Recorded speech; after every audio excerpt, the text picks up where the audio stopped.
Bagi yang ingin bertanya boleh silakan. Oke. Mungkin yang dari Zoom juga ada yang mau bertanya. Yang di sini nggak apa-apa, di sini dulu. Oh iya, yang di sini dulu. Kalau ada tambahan.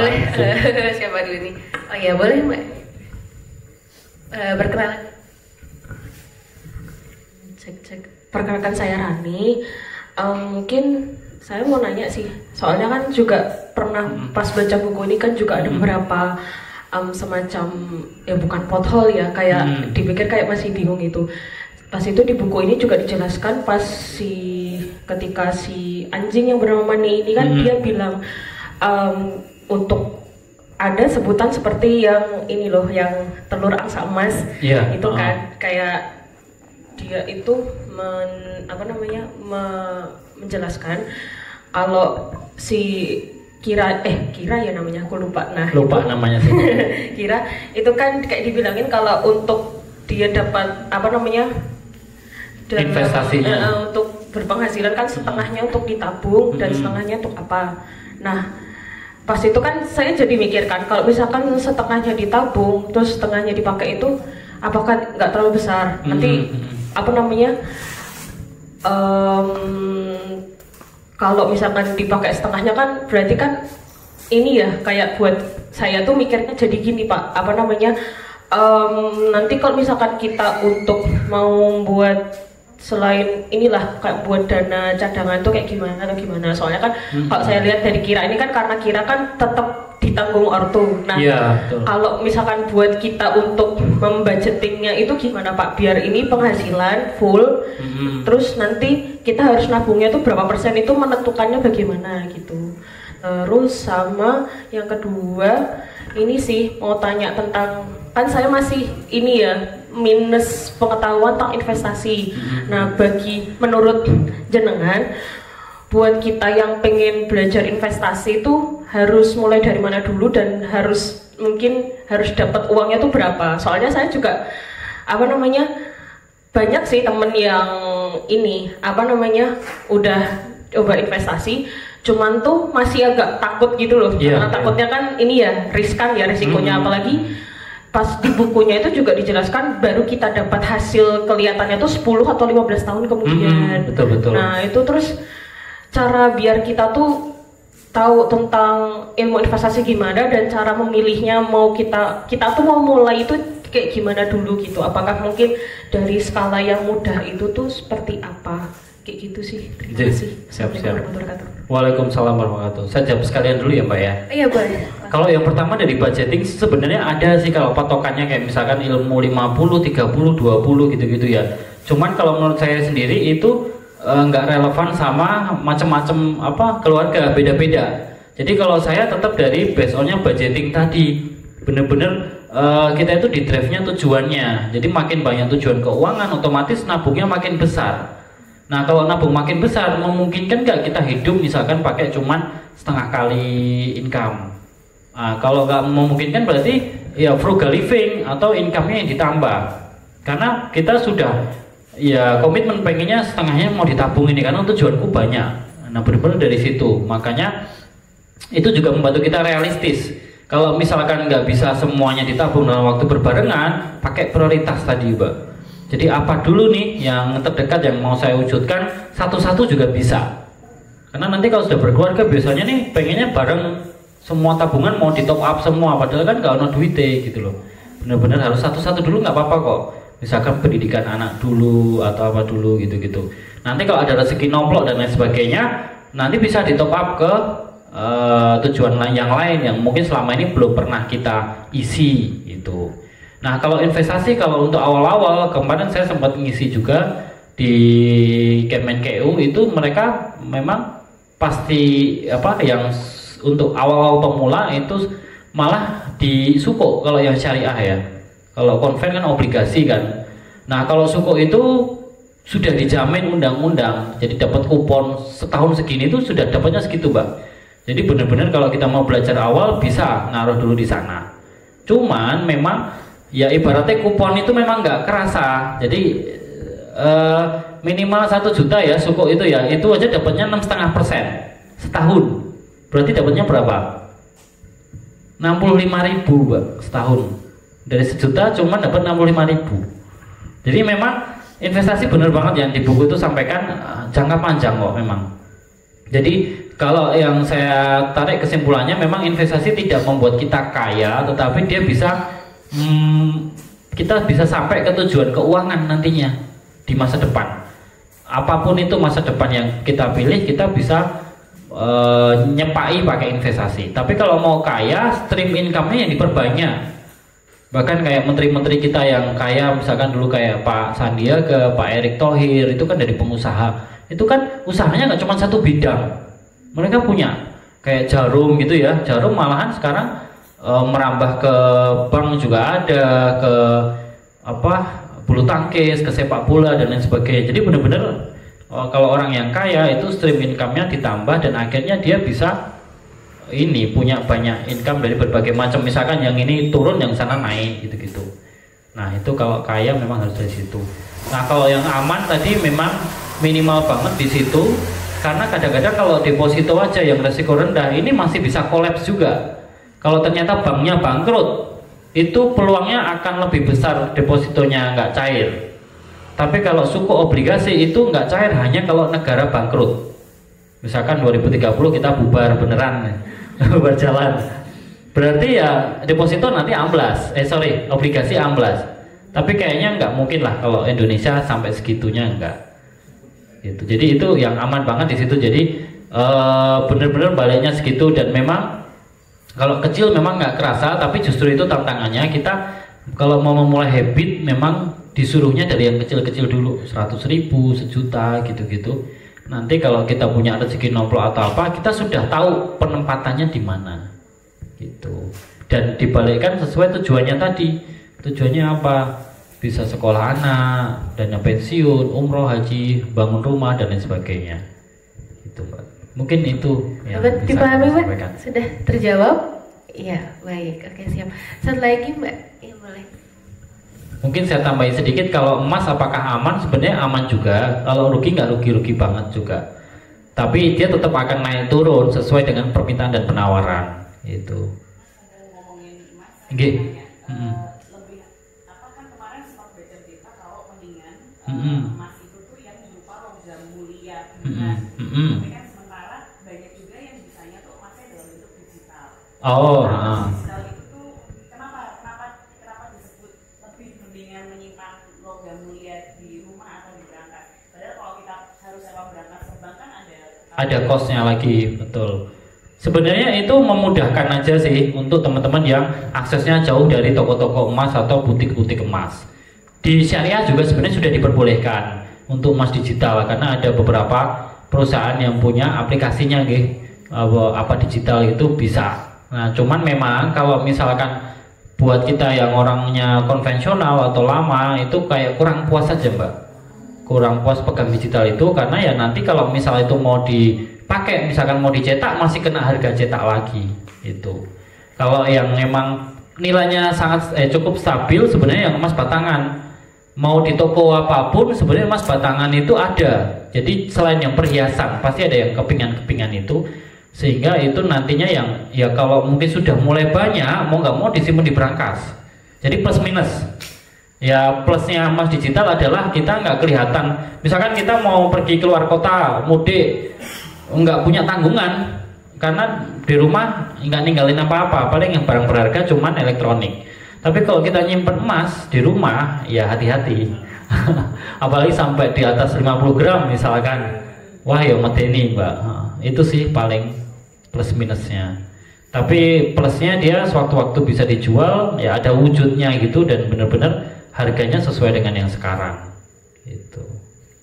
Monggo Mbak, lanjut Mbak. Oke, terima kasih banyak Mas Jody untuk insight-nya juga yang tadi sangat membuka wawasan. Nah, pertanyaan saya mungkin ini pertanyaan kita anak muda yang suka labil gitu ya kan, terkait gimana kita menentukan prioritas gitu. Jadi misalnya kayak bingung antara pengen frugal living kah atau misalnya ada sesuatu yang pengen dibeli tapi kadang ngerasa kayaknya nggak butuh-butuh banget deh, tapi di lain sisi kayaknya butuh deh gitu. Kalau saya sendiri tuh tipe yang nggak pengenan dan nggak suka milih-milih gitu, tapi kadang juga akhirnya mikir bukannya itu harusnya dibeli ya tadi mumpung diskon gitu, terus akhirnya nyesel nggak beli. Tapi di lain sisi misal ada barang lucu atau buku bagus langsung dibeli gitu, jadi kadang masih kebingungan gitu untuk menentukan prioritas mana hal yang perlu dibeli, mana yang enggak, mana yang dibeli dengan cukup dengan harga sekian atau yang mending mahal sekalian atau gimana kayak gitu. Itu yang pertama. Jadi mungkin ini permasalahan kita gitu sih.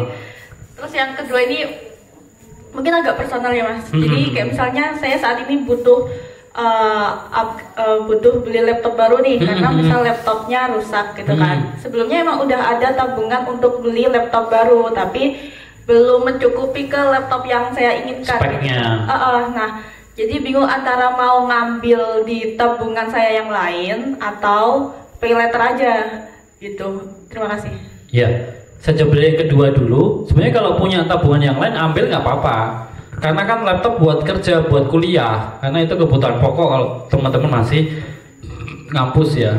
Jadi benar-benar ya diusahakan. Atau kalaupun harus minjem orang tua, jangan ke pay later. Karena kalau sekali sebenarnya yang kita sayangkan ke pay later itu kalau sekali apply nama kita, nomor kita itu lari kemana-mana. Jadi nanti bisa dipakai orang-orang yang nggak bertanggung jawab juga untuk apply. KTP kita bisa lari kemana-mana ke perusahaan-perusahaan lain, diputer-puter nanti. Sebenarnya nggak pengennya di situ. Itu berarti fokusnya peruntukannya misalkan yang dana darurat. Jadi misalkan seberapa daruratnya kita, sebenarnya balik lagi ke mbaknya. Kalau misalkan dengan laptopnya itu rusak, kira-kira seberapa parah kerjaan kita terganggu. Kalau misalnya nggak terlalu parah banget, kita masih bisa pakai HP, bisa nonton laptopnya temen, it's okay, nerusin dulu tabungan. Tapi kalau nggak nyaman, saya harus pakai sendiri nih. Kalau nggak, misalkan HP deh, jangankan laptop, HP ini kalau kita nggak ada, ya mau nggak mau ya harus, kan ada mobile banking di situ, ada kontak, ada kerjaan. Jadi mau nggak mau harus ada dulu. Nah kalau itu makin darurat, makin kita punya adjustment buat ngambil tabungan tadi. Tinggal yang tujuan keuangan lain nunggu dulu. Kalau ini tak ambil dulu buat laptop, berarti yang aku tadi pengen ngumpulin sekian dalam waktu sekian akan mundur, karena kan laptop rusak ini di luar kekuasaan kita nih, di luar prediksi ya Pak ya. Itu. Nah kalau yang pertama tadi sebenarnya ini sih Mbak, kalau masih muda kita itu memang fasenya. Jadi ya mungkin kita bisa berubah menjadi lebih baik, tetapi nggak bisa dipaksakan juga ya, karena setiap orang akan mengalami fase itu untuk pendewasaan. Kita nggak mungkin masa mudanya nggak pernah nakal kan. SMP, SMA minimal pernah bolos, pernah ada yang masnya di luar misalkan jam pelajaran upacara nggak ikut, ada yang bahkan sampai makan di kantin nggak bayar gitu kan. Pernah kan fase-fase seperti itu. Jadi mau nggak mau itu terjadi. Mungkin tugas kita meminimalisir aja. Jadi kalau saya meminimalisir boros waktu muda itu ya, kita mungkin mindful lagi untuk spendingnya ini. Bener-bener dipikir ulang.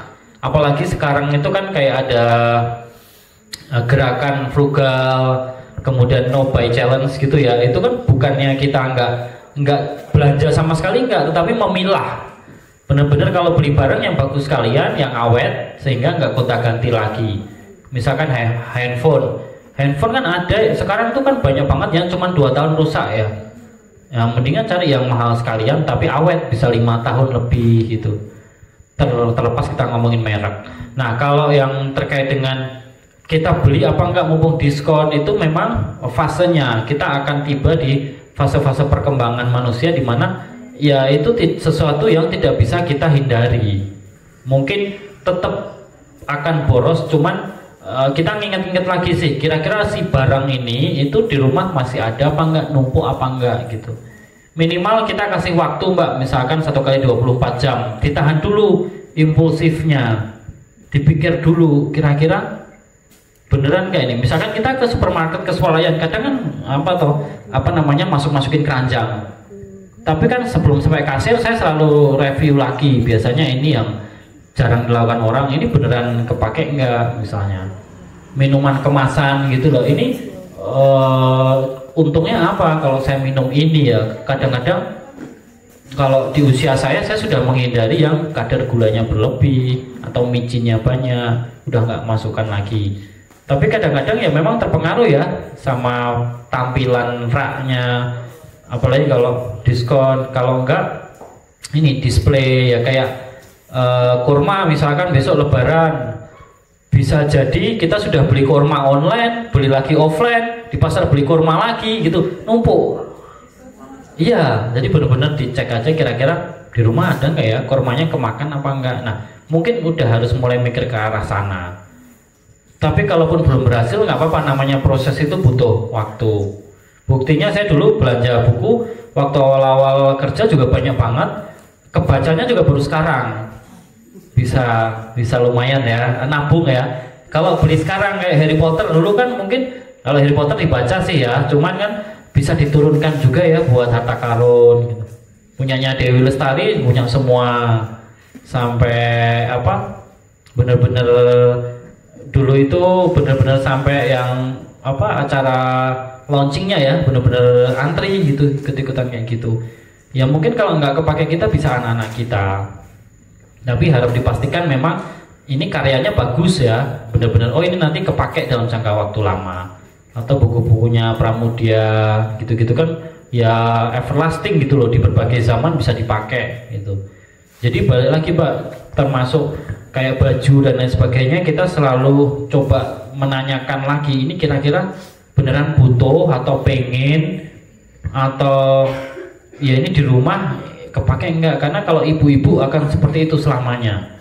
Jilbab itu tuh warnanya coklat, ya coklatnya macam-macam, pink itu beda-beda gradasinya. Tapi beneran nantinya sampai bener-bener ini enggak kepake banget, atau mungkin boleh juga beli tapi yang lama nanti disumbangin gitu. Karena kalau kita makin bertambah umur sebenarnya makin mengurangi keterikatan sama barang.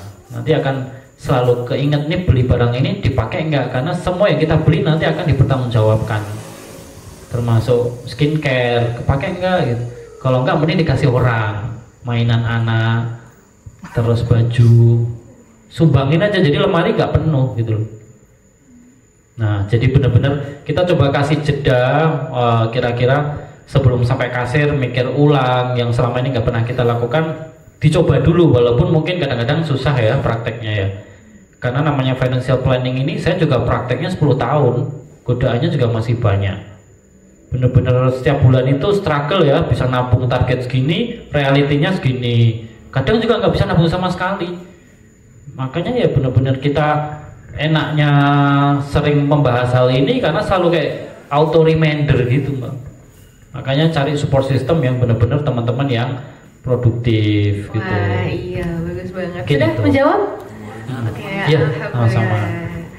Oke, mungkin karena keterbatasan waktu untuk yang Zoom mohon maaf sekali, mungkin kalau mau bertanya bisa langsung aja mengunjungi akun sosial media Pak Jody, boleh ya? Bapak juga buka kelas ya Pak ya untuk ini diskusi ya tadi? Biasanya ikut yang undangan. Oh gitu, oke, siap-siap. Oh ya, konsul pribadi, ya seperti itu. Oke, baik. Alhamdulillah seluruh sesi materi dan diskusi telah selesai. Terima kasih kepada narasumber dan atas ketersediaannya berbagi kepada teman-teman di sini dan juga yang di rumah mungkin yang di Zoom. Semoga ilmu yang telah disampaikan dapat bermanfaat dan bisa diimplementasikan oleh seluruh peserta. Saya selaku moderator mohon pamit undur diri. Terima kasih atas atensi dan partisipasinya. Wassalamualaikum warahmatullahi wabarakatuh.